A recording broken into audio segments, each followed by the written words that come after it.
দেখো লতি দিয়ে শুটকি মাছ করেছি। এই যে লতি আর এই শুটকি মাছ কেমন করে করছি দেখাচ্ছি। তেল দিয়ে দিলাম, জিরে দিলাম, শুটকি মাছগুলো দিলাম, লতি শুটকি আর চিংড়ি শুটকি মেশানো। দেখো মাছগুলো লাল লাল করে ভাজা হয়ে গেছে। এবার আমি এখানে দেবো পেঁয়াজটা। পেঁয়াজটাকে সঙ্গে একসঙ্গে ভেজে নিই। পেঁয়াজটা ভাজা হয়ে গেছে। এবার আমি এক এক করে সব মশলাগুলো দেবো। এখানে আছে জিরে বাটা, আদা বাটা, কাঁচা লঙ্কা বাটা,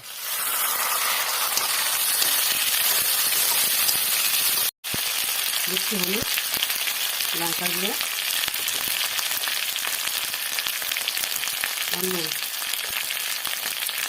এবার দেবো লতিগুলো, সব দিয়ে ভালো করে নাড়াবো।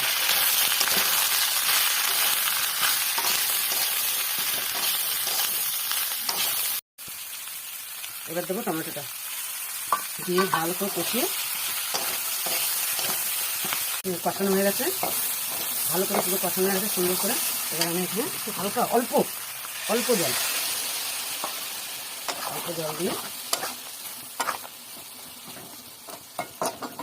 গ্যাসটা কমিয়ে দেবো, ঢাকা দিয়ে দেবো। দেখো একদম শুকনো শুকনো হয়ে গেছে, একটা ভাঙেও নি। এদিকে আবার দেখো সুন্দর সিদ্ধ হয়েছে, ঠিক আছে, সুন্দর সিদ্ধ হয়েছে, কিন্তু একটাও ভাঙেনি। এবার আমি ধনে পাতা দিয়ে হয়ে গেছে, নামিয়ে নেব।